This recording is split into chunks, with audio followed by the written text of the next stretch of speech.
Skip করলে ডাহা loss, যে করবে তার, আমার নয়। আর যদি লাভের আশা থাকে তাহলে দেখতে হবে আজকের ভিডিওটি।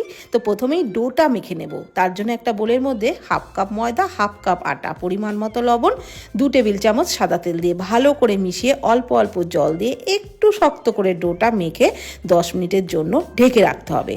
ততক্ষণে বানিয়ে নেব পুর। তার জন্য ফ্রাইং প্যানে সামান্য সাদা তেলের মধ্যে গ্রেট করা গাজর, কাঁচা আলু দিয়ে, মানে আলু আর গাজর দুটোই কিন্তু মিহি করে গ্রেট করে নিয়েছিলাম। নাড়াচাড়া করে একটু ভেজে দিয়ে দিলাম পেঁয়াজ কুচি, কাঁচা লঙ্কা কুচি আর একটু গ্রেট করা রসুন, পরিমাণ মতো লবণ আর গোলমরিচ গুঁড়ো দিয়ে একটু ভাজা ভাজা করে নিয়ে দিয়ে দিলাম সামান্য একটু চিনি আর দিয়ে দিলাম সয়া সস। নাড়াচাড়া করে পুরটাকে নামিয়ে নিলাম। এদিকে ওই ডোটা 10 মিনিট পর আবারও একটু মেখে ওর থেকে ছোটো ছোটো করে লেচি কেটে নিলাম। একটা সিদ্ধ ডিম নিয়েছিলাম, পাতলা পাতলা করে ডিমটাকে কেটে নিলাম। এবার যে লেচিগুলো কেটে নিয়েছিলাম একটু শুকনো আটা বা ময়দা দিয়ে বেলে নিতে হবে। বেলে নিয়ে যে পুরটা তৈরি করে রেখেছিলাম সেটা মাঝখানে কিছুটা দিয়ে এক টুকরো সিদ্ধ ডিমের স্লাইস দিয়ে এইভাবে মোমোর মতো করে মুড়ে নিতে হবে।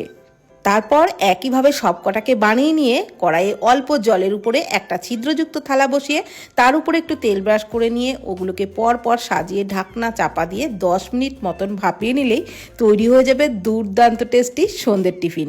একবার সন্ধ্যেবেলায় অবশ্যই ট্রাই করুন, সসের সাথেই খেতে দারুণ লাগবে।